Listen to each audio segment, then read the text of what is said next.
Hello and welcome to an exciting and informative look at your Flickback year. Flickbacks has assembled for you some of the finest newsreel footage from your favorite year and created some vivid memories of what happened when. Sports, movies, fashion, politics, and the theater, Flickbacks has it all.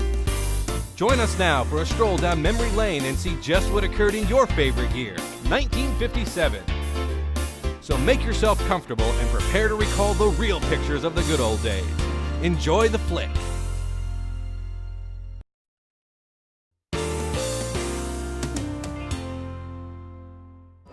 President Eisenhower began his second term as leader not only of America but all free peoples. His inauguration address was a peace plea. May the turbulence of our age yield to the true time of peace, when men and nations shall share a life that honors the dignity of each. The brotherhood. A hope devoutly echoed by all. But in England, another leader vanished from the scene. Anthony Eden, following the Suez invasion debacle, was replaced as Prime Minister by Harold Macmillan, into whose hands were placed Britain's financial problems and shrinking colonial empire. Overseas in Germany, the Republic, by an overwhelming vote of confidence, returned 81-year-old Chancellor Adenauer and his government to office.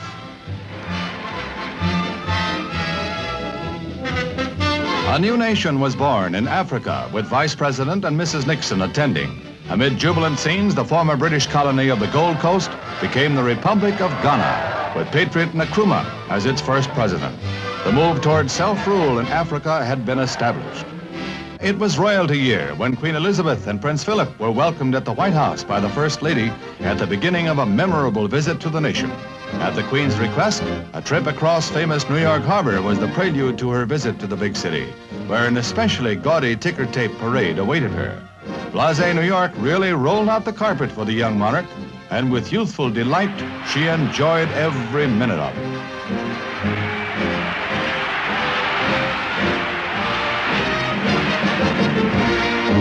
In fabled Monaco, crowds celebrated a royal event of their own, a blessed event, the christening of Princess Caroline, first child of Prince Rainier and former movie star Grace Kelly. And now, with another royal arrival expected in March, they root for a boy.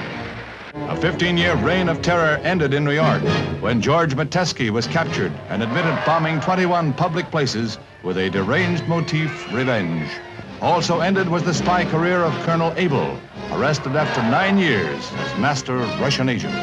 Operating a stone's throw from the federal building, he met his fate there in the form of a long prison term. Britain's elder statesman, Sir Winston Churchill, is once again in the news as Japan's special envoy asks his support in Japan's plea for the cancellation of proposed hydrogen bomb tests. Dr. Matsushita poses with Sir Winston and Japanese Ambassador Nishi after a talk in which Churchill stressed his full agreement with British policy, which is to minimize all conventional arms in favor of full nuclear weapons development. Ireland's unofficial ambassador, Robert Briscoe, Jewish Lord Mayor of Dublin, and Mrs. Briscoe are Ike's guests for an informal half-hour. Mayor Briscoe thanks Ike for the reception he's received in America and receives a gift of fine Irish cut glass. Green, of course. The liner America entering New York Harbor bears a happy couple, Harold Conley, Olympic champion hammer thrower, and his bride, the Czech women's discus thrower, the former Olga Fikitova. It was only after weeks of pleading with Czech Red authorities that Harold was permitted to bring his bride to the United States. They've only 35 cents between them, but in the land of freedom, the future looks limitless and rosy. The glamour and excitement of New York society is enhanced by a fabulous lady from India. The Begum Aga Khan arrives at the Waldorf Astoria to preside over the festive imperial ball, a swank charity benefit for the hospitalized veterans of the Musicians Emergency Fund. Wearing $1 million worth of diamonds, the guest of honor reigns over a glittering court that is one of the big events of the big town's winter social swirl. Big gainers will be our boys in hospitals, for whom the therapy of music is a wonderful gift on the road back to healthy lives. A spanking new 57 limousine is the grand prize of the affair, and the winning ticket is picked by the guest of honor.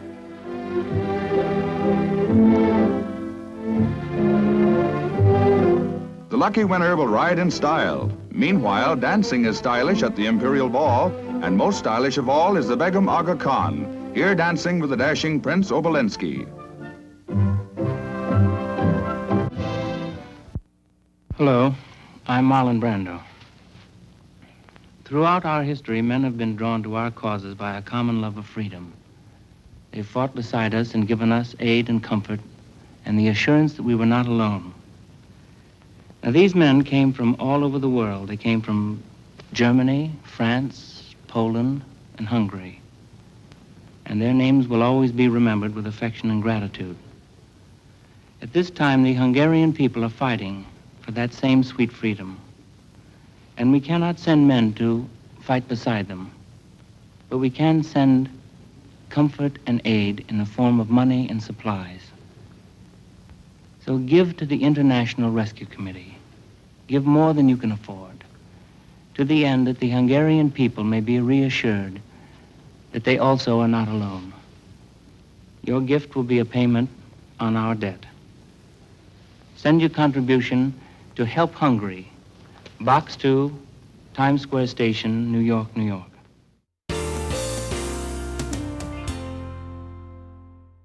In his State of the Union message, President Eisenhower warns that defense of the free world depends on America.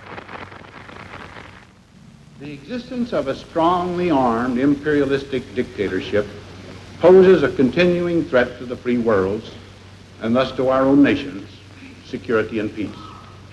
There are certain truths to be remembered here. First, America, alone and isolated, cannot assure even its own security. We must be joined by the capability and resolution of nations that have proved themselves dependable defenders of freedom. Isolation from them invites war. Our security is also enhanced by the immeasurable interest that joins us with all peoples who believe that peace with justice must be preserved, that wars of aggression are crimes against humanity. Another truth is that our survival in today's world requires modern, adequate, dependable military strength. Our nation has made great strides in assuring a modern defense, so armed in new weapons, so deployed, so equipped, that today our security force is the most powerful in our peacetime history. It can punish heavily any enemy who undertakes to attack us. It is a major deterrent to war. Worried world attention focuses on the royal palace at Amman, Jordan, where King Hussein, confronted by a succession of cabinets, struggles to keep his nation intact. With pro-Western Prime Minister Khalidi forced out by red pressure, Hussein seeks a political solution. Failing, he falls back on loyal members of the Arab Legion and declares martial law. Even as Jordan is rent by red and Egyptian-inspired riots, the 22-year-old monarch receives loyal Bedouin sheikhs who pledge their allegiance to his policy. He blames a former premier with seeking Western aid while aligning himself with the Reds. With the first test of the Eisenhower Middle East Doctrine, the president proclaims Jordan's independence to be vital. Implementing the doctrine, heavy elements of the Sixth Fleet are ordered to sea under sealed orders in a show of force.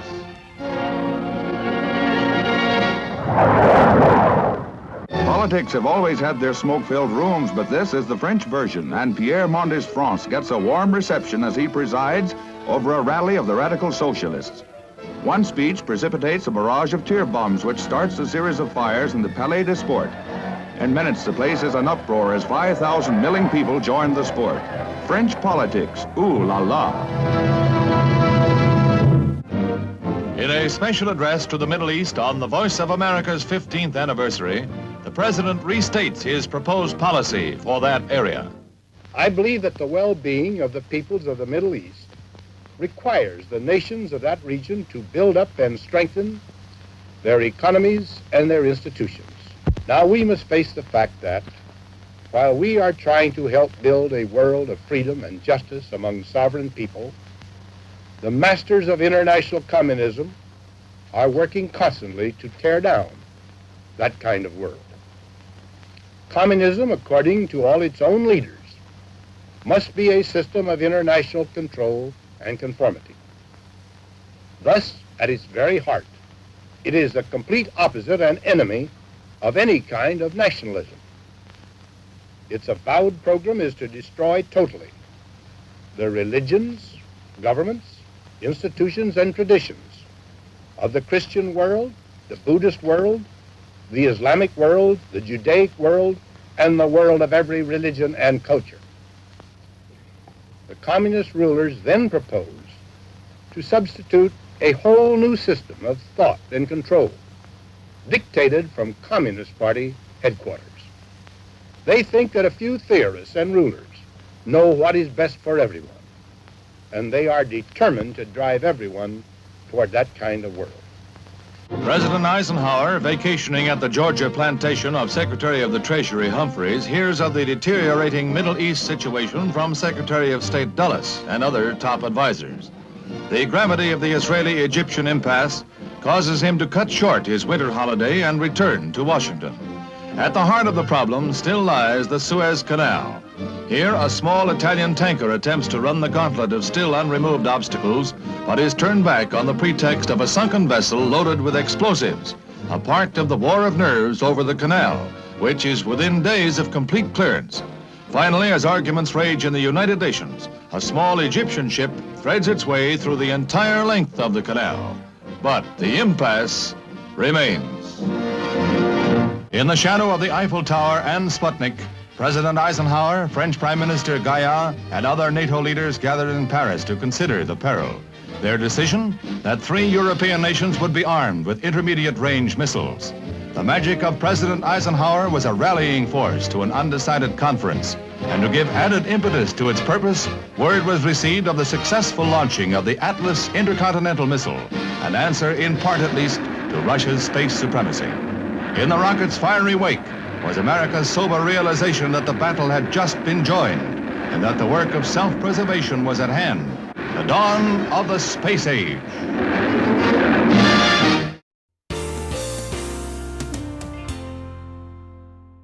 Althea Gibson of New York became the first of her race to win the title at Wimbledon, England, and she won the U.S. Nationals, too. Sportsmen everywhere applauded Althea's triumph and shared in her moment of glory when Queen Elizabeth herself presented the symbol of victory to the girl from Harlem, who became the toast of the tennis world in 1957. In Paris, the world's bantamweight champion Alphonse Halamy of France made short work of Chick Brogan of Scotland. Brogan took a 9 count in round 2 and tried to go on, but Halamy was out for a quick finish and Brogan didn't last long. This time it was all over. Baseball added its share of drama and excitement, plus a red-hot batting race between the switcher, Mickey Mantle of the Yankees, and the slugger, Ted Williams of the Boston Red Sox. Ted won with a phenomenal batting average and home runs helped. The slugger had another great year. The World Series between the Yankees and the Braves was the story of Lou Burdett, who pitched 3 victories. His third wrapped it up for the Braves and made Milwaukee not only famous, but delirious. The man of the hour was Lou Burdett, and the Braves were the new world's champions of baseball. Hail the champs! Oklahoma again ruled the college football scene, but the Sooners didn't go undefeated. In the year's outstanding gridiron upset, the Fighting Irish of Notre Dame scored the only touchdown of a hard and closely fought game to end the longest winning streak in football. The Heisman Award went to Texas A&M's All-America halfback, Johnny Crow. A pro career looms in 58 for the #1 college star of 57. Football had its upsets and its heroes, and also the unexpected, like this play in Canada's Grey Cup Classic. The Winnipeg pass was intercepted by a Hamilton player. Touchdown for sure. Oops! A fan tripped him. What a rhubarb.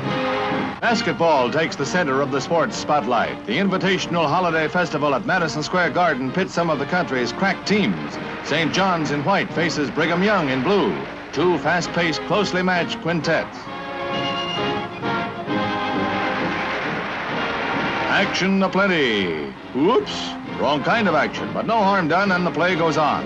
With the team separated by 1 point at halftime, the Utah 5, the Cougars, turn on the heat.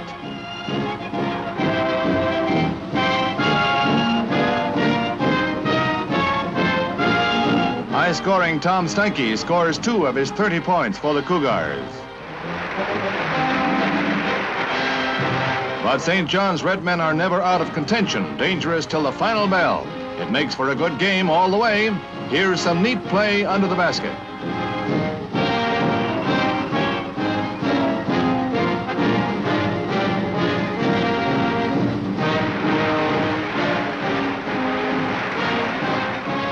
With a comfortable lead, the Cougars drive the last nail to secure the game, 89-75. Kezar Stadium is jammed with 60,000 fans to see one of pro football's top thrills of the year. The San Francisco 49ers, with Y.A. Tittle passing, get the jump on the Detroit Lions. Owens snags it for the touchdown. And the 49ers look like a surefire bet to clinch the Western title of the National League. Second quarter, Y.A. Tittle clicks again. His pass to Wilson puts the ball on the Detroit 7. And then Tittle's magic arm uncorks another bullseye. Pitching into the end zone to Wilson. And San Francisco has a 20-7 halftime lead. As the second half opens, the 49ers look as though they'll run the Lions right out of Kezar Stadium. Hugh McElhenney breaks away and goes careening through the Detroit team.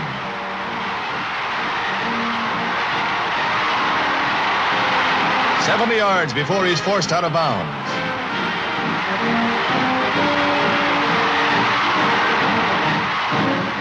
The 49ers settle for a field goal, and they lead Detroit 27-7. Seems like a comfortable margin. But suddenly the Lions start to roar and claw back. Tobin Rote connects with Junker for 11. And seconds later, he fires to Cassidy for 14. Tom Tracy worms his way through center for a touchdown. As soon as the Lions get the ball again, Tracy bursts up the middle and then ducks and dodges tacklers all the way. 59 yards to pay dirt. And now the 49ers lead is down to 6 points.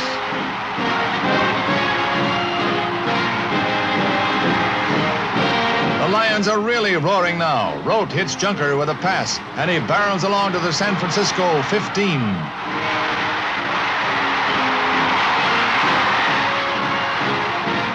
The fourth quarter opens with Tracy wheeling around right into the 5. And then Gedman scores to give Detroit the victory.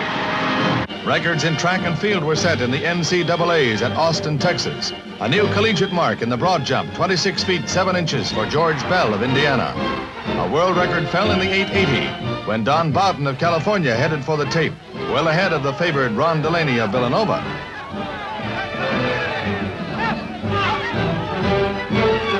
.147 2/10 seconds for the new champ. And still another world's mark set by Bob Gutowski of Occidental College in the pole vault. Higher and higher.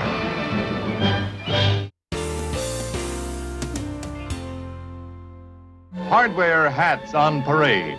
For 41 years, employees of a San Francisco hardware store have been blossoming forth in the spring with bizarre bonnets made from products they sell in the store. Strictly from stock, strictly for laughs. Mops, work gloves, brushes. What a potpourri of merry millinery. The drinks are on me could be the name of these silly chapeaux, ideal for the cocktail hour. Quite chic, so down the hatch. You name it and you can wear it. Strictly for the birds, but not cheap. A good salesman could mop up selling them. 2 juniors at the College of the Pacific seesaw their way to a new world's record. Okay, fellas, why? As Steve Henry and Mike Resso explain it, they're out to beat a mark of 100 hours established on the campus here 6 years ago. It's spring, and besides, teeter-tottering is better than swallowing goldfish. The latter was all down. This has both ups and downs. Meals are on schedule. There's even time for a bit of study.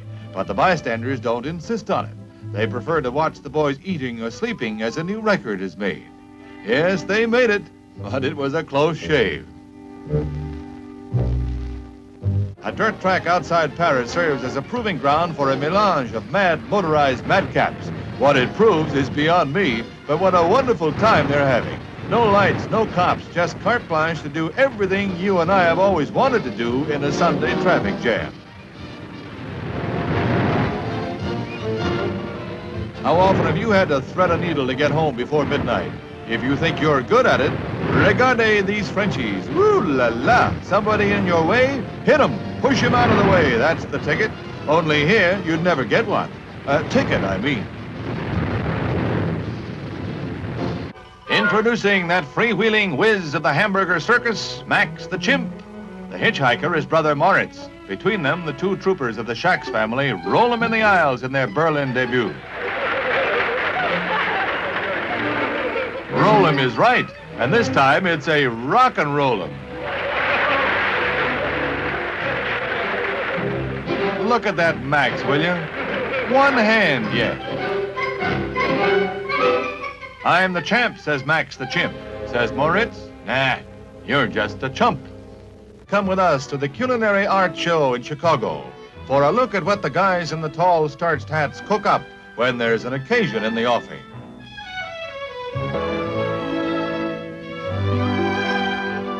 Everything you see is edible, except, of course, the furniture and people. But beyond that, don't let appearances deceive you. See what we mean? Now, these comic tipplers are really lobsters, a confusing but kind of amusing theme and variations sponsored by the Cooks and Pastry Cooks Union to show their skill. You may not know what each decoration conceals, but you can bet it's delicious. Oh, just one little taste.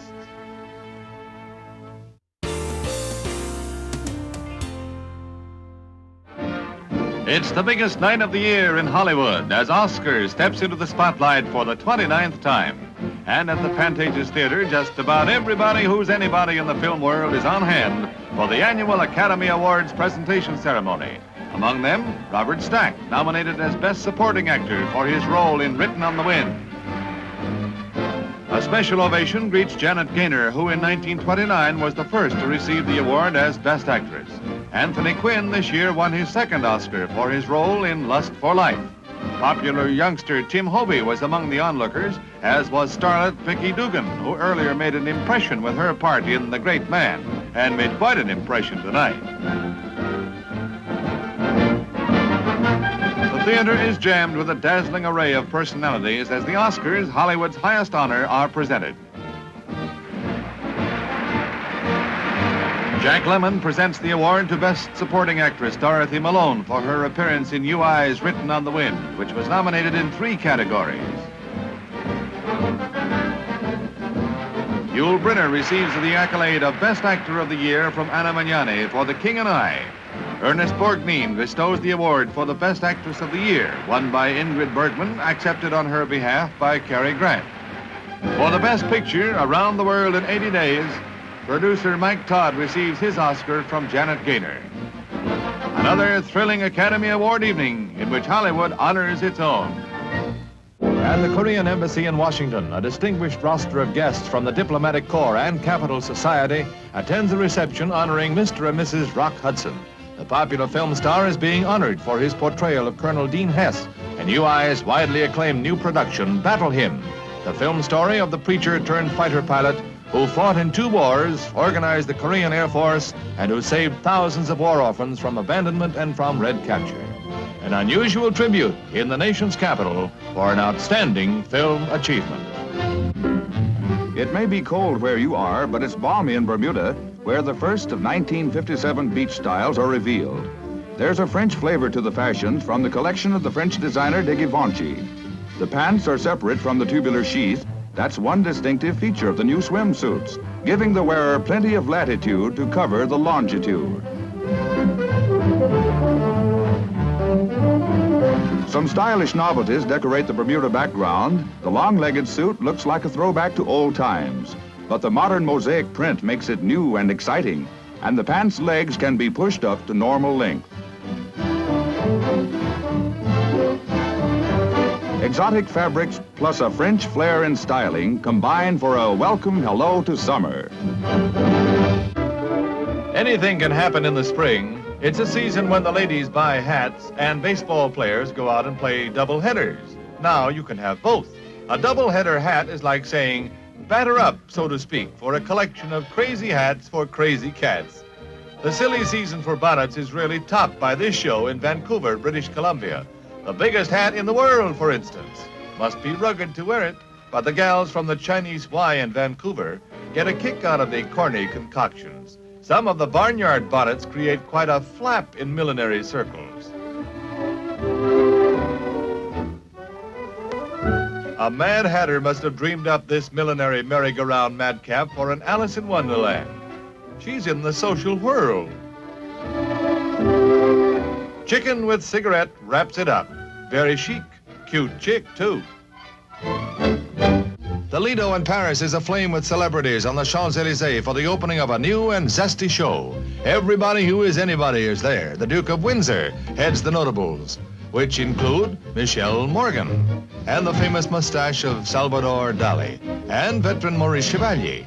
The show itself scores an instant hit for the festive season, as well as the dancing which follows.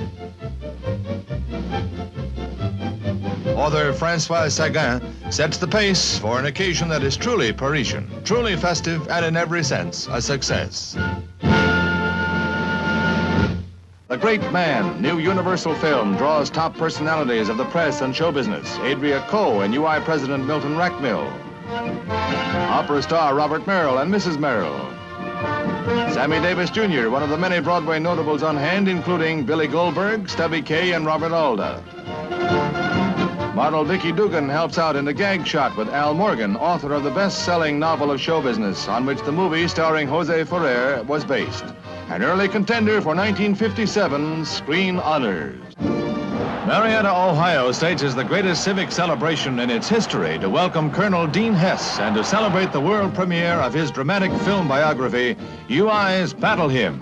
Guests of honor include Dan Duryea and Rock Hudson, who portrays Colonel Hess, the parson who became an ace airman and who saved thousands of Korean orphans from capture by the Rebs. Marietta College, celebrating Founders Day, confers an honorary degree on Rock Hudson, and the entire city joins in acclaiming everyone connected with the premiere. 2 days of all-out festivities with never a letdown. The Air Force joins in, just as it cooperated in filming Battle Hymn. The biggest crowd ever gathers outside the Colony Theater to cheer the premiere of one of the truly great human documents ever to emerge from any war. In New York, a collection of Oriental originals is unveiled by Max Hess, who pioneered the importing of high styles from Japan. This sportswear outfit is patterned after suits of armor worn by samurai warriors. Here is a new look from a new fashion capital, Tokyo, fresh and original styling in silks and brocades with the fine artistry of Oriental tailoring. The lining of this coat accents the reverse striping of the sheath dress worn beneath. The Hakama, traditional short pants for men, sets the style for this sportswear ensemble for women, with hooded blouse of red silk. American fashion experts are intrigued, too, by an evening gown inspired by Japanese folklore. Silver disc medallions form an eye-catching motif. A wedding gown is enhanced by a shoulder stole inspired by a Buddhist temple surplice. Dame Fashion looks east.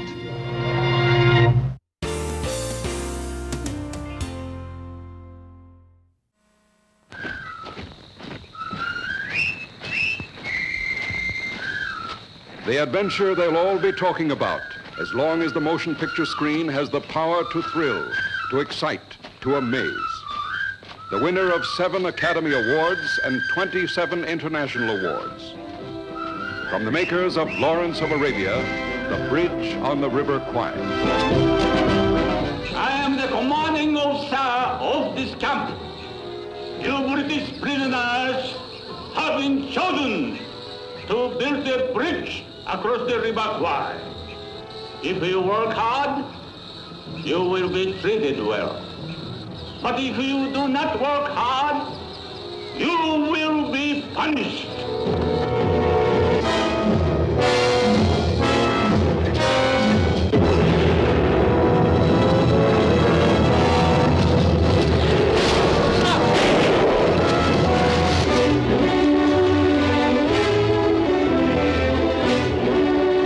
My name is Nicholson. Give me the book.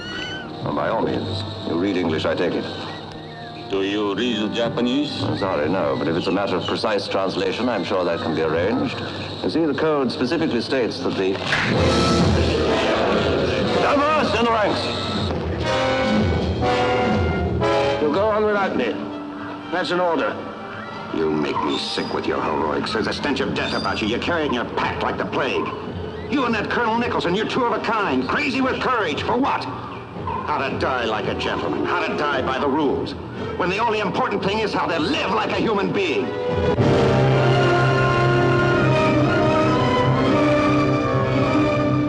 You're lovely.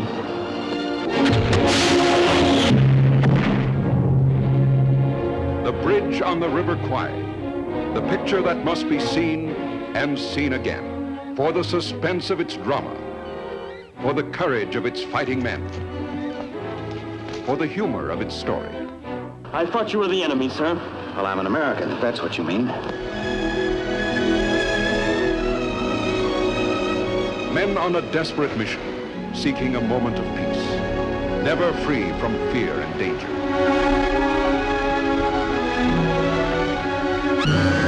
Now you can see it. From the producer and director of Lawrence of Arabia, the magnificent adventure of our age. Best Picture and winner of 6 other Academy Awards, including Best Actor, Alec Guinness. Best Director, David Lean.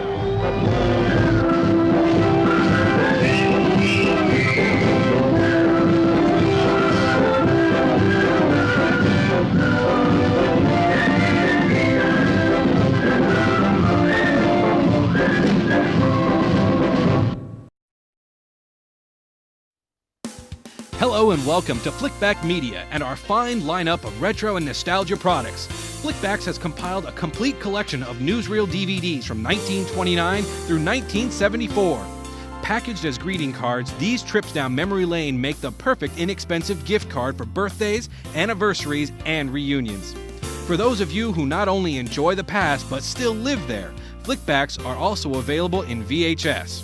What a Year It Was is our pictorial review of the news and events of every year from 1945 through 1966. As a coffee table book, it depicts all of the highlights of the year. As the 40th, 50th, or 60th memento, it is a special gift.